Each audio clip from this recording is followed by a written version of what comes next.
It's the 22nd episode of the WWJ Industry Connected Podcast, a monthly podcast devoted to the groundwater industry produced by the National Groundwater Association.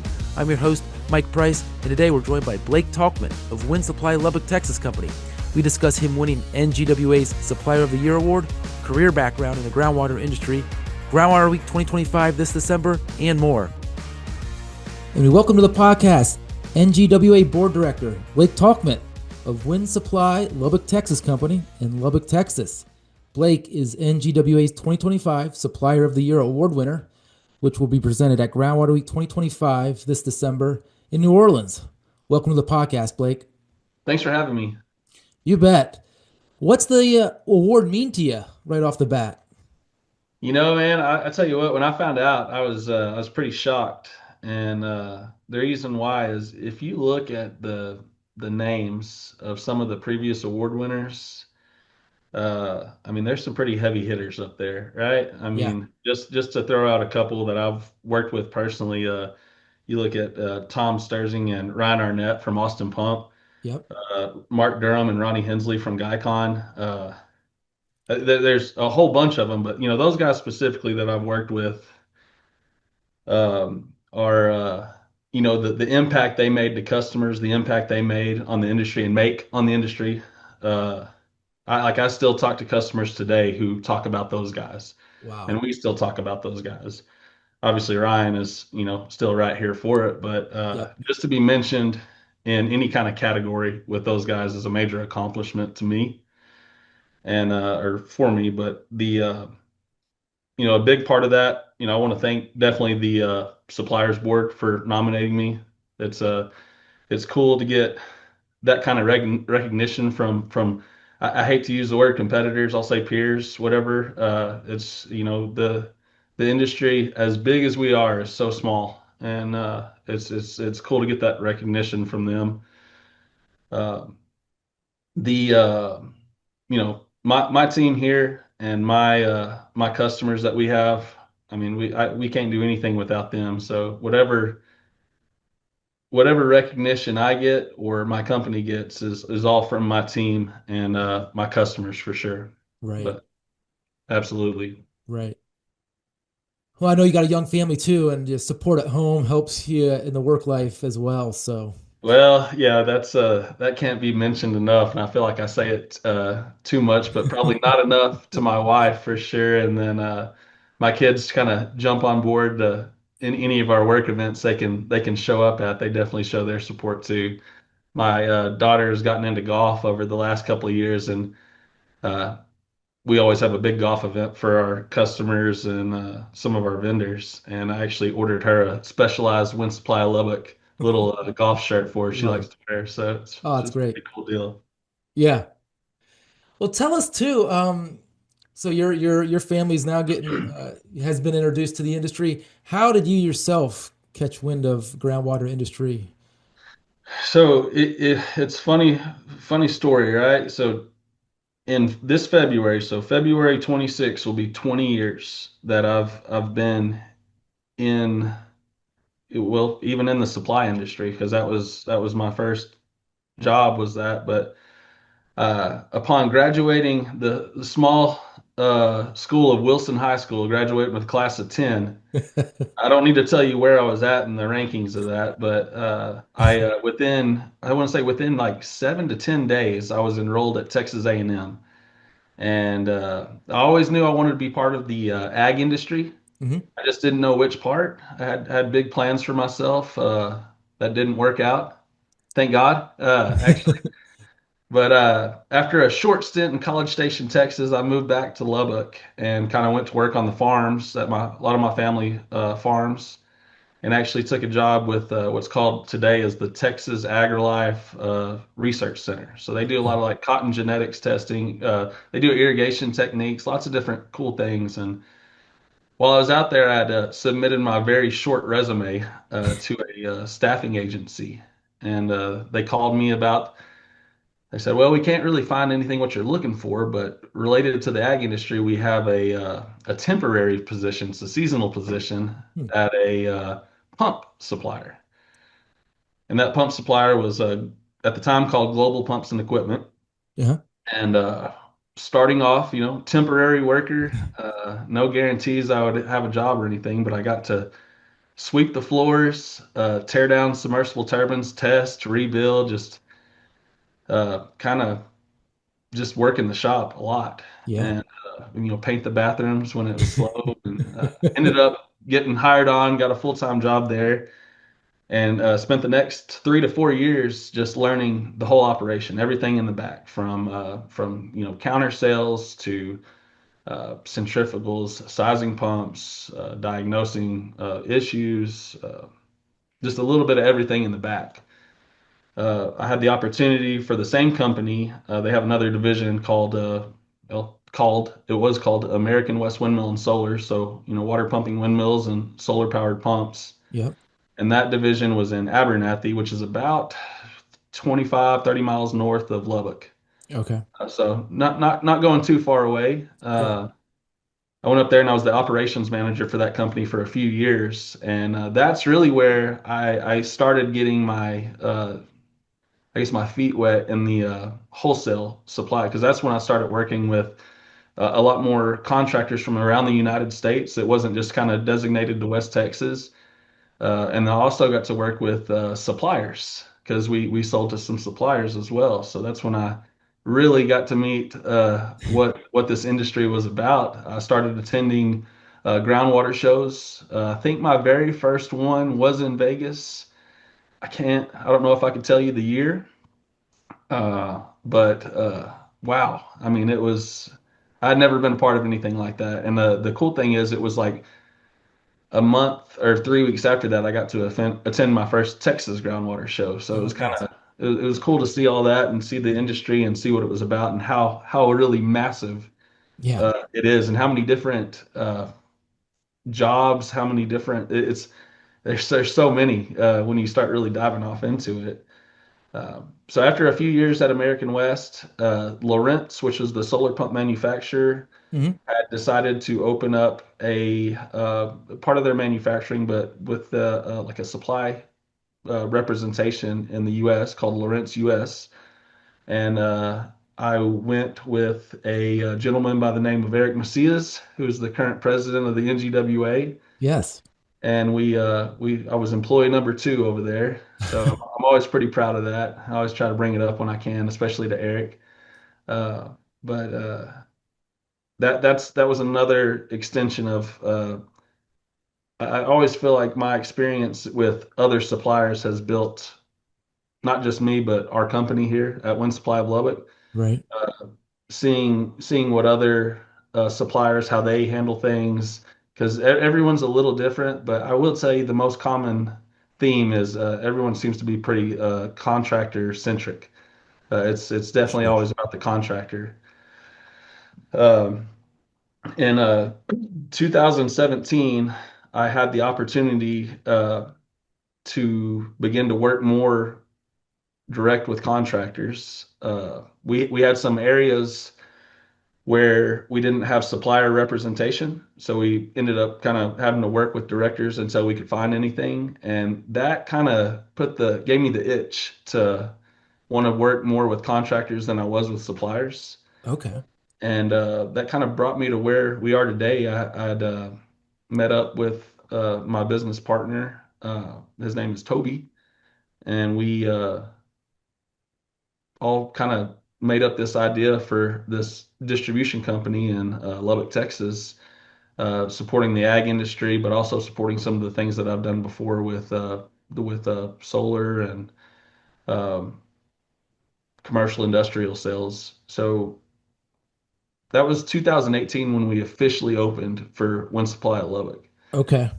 which is about more of the time. That first year is when I kind of really started getting my feet wet with NGWA as well. I've Okay. been a member for a long time, but never really participated in any events. So, like I said, I'm coming up on 20 years this February. Nice. I want to say it doesn't seem that long, but I think it is.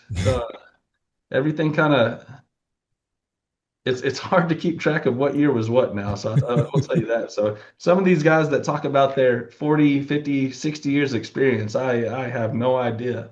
Yeah. how they can remember anything because Yeah, it's getting tougher these days. it is. Your first impressions of a contractor, getting to know the industry and the contractor, what all they do. Um, do you have anything to say on your first impressions of a water well contractor? They're like the Swiss Army knife of all trades. It's massively impressive. It yeah, from seeing what contractors do on a daily basis, and we can say how different the industries are in whichever contractor they are. If they're more of an ag guy, if they're more of a residential guy, uh, Sure. it's kind of amazing how they can balance everything. I mean, you look at, we look at our account book, right? And we have, I'll just say customers that we deal with every day. Some of these guys have new customers every single day, and I can't imagine doing that. And just, you know, the I don't know how to say what I'm trying to say, but it's just incredible the versatility Yes.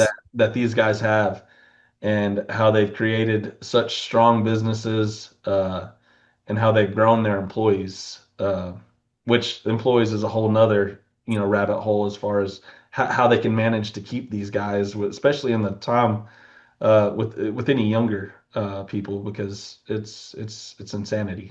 Yep. Yep. Yeah, the bandwidth they have to do their jobs is insane. Yeah, I don't know how they manage, honestly. Like I said, like for us, we kind of know what we're going to do every day. You know, I would say we're 80% sure how our day is going to go before it starts. Uh-huh. Theirs is kind of left all open to there is absolutely no telling, right? Right. We have rigs on the road every day. We run, just here out of Lubbock, we run five, and that's it's just a truck and trailer, right? Right. As far as equipment wise, and these guys, their equipment is not even on the same page, Right. and the expertise it takes to work it, right? Yep. So the dangers those guys face, besides the travel to job sites, are incredible. I mean, like I said, the new customers in the world we're in there's always anything can happen. So it's really incredible how they manage what they do. Yes. Mad respect for them and their day-to-day operations. Absolutely. For the supply side and the workforce development issue, like you brought up, just a few minutes, I want to get your thoughts on recruiting new folks into the supply side of our industry. Where does that stand, do you think? It's harder than it's ever been. There's no doubt about that. I feel like we're lucky where we're at in Lubbock, Texas. We're definitely, we're not a massive city by any means, but it's still very agricultural based here. There's always a good group of college kids coming in for Texas Tech, Uh-huh. so we can usually get some help there. But it really, for us, is the surrounding areas, the smaller towns. We've done some cool stuff with NGWA. Actually, us and Goulds did awesome aquifer training for a middle school for eighth graders, and I can promise you those kids have never even knew what an aquifer was except for what they were learning in class, let alone that there's a whole industry devoted to it and all the different jobs that are in those industries. Yep. So, I think something that we can all do better is definitely promoting that to the younger generation, especially especially in a time where supporting trades, I think, are even more important than they've ever been. Mm-hmm. Mm-hmm. Um, but that can't be easy for anyone trying to the labor force. I don't know anyone that says we're great at that because Right. it's just so hard. Oh, across the board, huh? Yeah, for sure. I don't know any industry that would say that, oh, it's really easy right now. Like, no, I would say it's probably harder than it's ever been. Looking back, what are the lasting effects, do you think, from COVID on the supply side of our industry?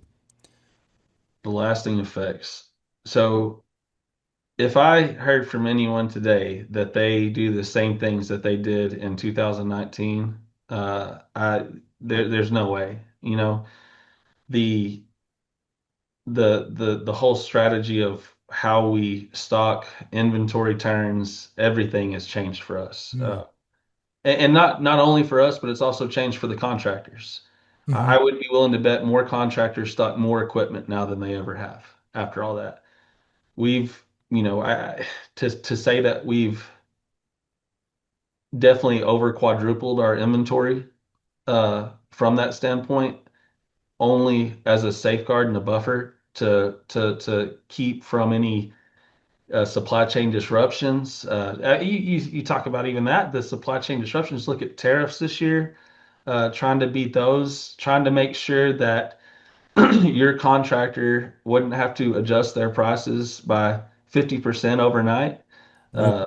Uh, trying to make to where we had enough older inventory to make sure they could finish their jobs for the season and not have to lose jobs because they had to go up so much, right? So every single aspect of what we do has changed in the last 5 years. To me, there's no doubt. So night and day difference. Yeah. Yeah.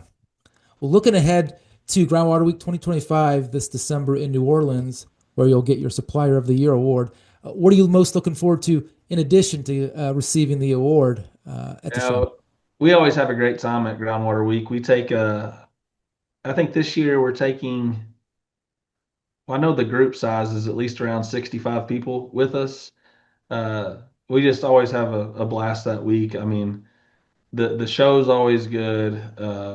I've attended a few of the trainings are always amazing. I will tell you one of my favorite keynotes, and that's why I'm so excited about this year, was in Nashville, I think 4 years ago. Yes. It was the singer-songwriter deal, right? Yeah. I uh I, I I'll enjoy a motivational and inspirational speaker as next as the most person, but if you much as the next person, but if you throw some music in there, I'll be good to go. We're excited to see that, which is even kind of give any of my crew a good reason to come see me get that award too. Hopefully, uh, we always have an event down there as well. The usually the last night of the show, just a kind of a customer appreciation farewell kind of deal, but. It's just it's a good time where you get to see people once a year most of the Yep. time, right? So it's now that I'm not on the big board anymore, it'll be nice to see. I didn't get to see any of those people this year like I normally get to see them, so it'll be good to see a lot of those old faces too. For sure. And this year we're co-locating with the Irrigation Association, so there'll be Which is even more folks. always you get to see a whole another side of the industry that we just kind of border with. We run into each other every now and then, but it's the last time we did this, which was in Vegas, I believe, a few years ago, Yes. 2 years ago. Yeah. Yeah. A few years ago. It definitely made it's a long walk for that show. That's there's a lot of space to travel for sure. Wear comfortable shoes and That's be ready for it. So I will tell you that's another thing I'm excited about this year. Normally I suit up for the show and everything, and if you see me out there, if the temperature's right, I could be in shorts, but I'll at least be in some tennis shoes this year. It'll be nice. So yeah, you alluded to it. You're no longer on the big board of directors. You're on the supplier side. And where does This that stand? Are you wrapping up your so this tenure? is my last year on that. So to say that I wouldn't want to be back in the next few years is I will. I'll attempt to if they'll have me. Um, But right now, I want to. We're working on growing two new locations uh, within a few hours of us. I want to focus on that a lot more, and also focus on our Texas groundwater organization. Understandable. Yeah.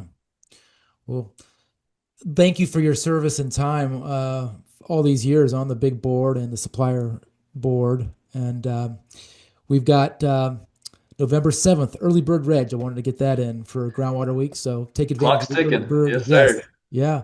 Thanks, Blake, for your time and for your service again on the board. and look forward to seeing you this December at Groundwater Week. Absolutely. Thank you, Mike. And listening to the WWJ Industry Connected podcast. We'll be back next month with a brand new episode, so be sure to like and subscribe to the podcast on your favorite podcast platform. We're on all the major platforms, so it will be easy to find us. And visit waterworldjournal.com for latest expert columns, feature articles, videos, and news covering the groundwater industry. So one more time for Blake and I, thank you for watching and listening, and we'll see you next time.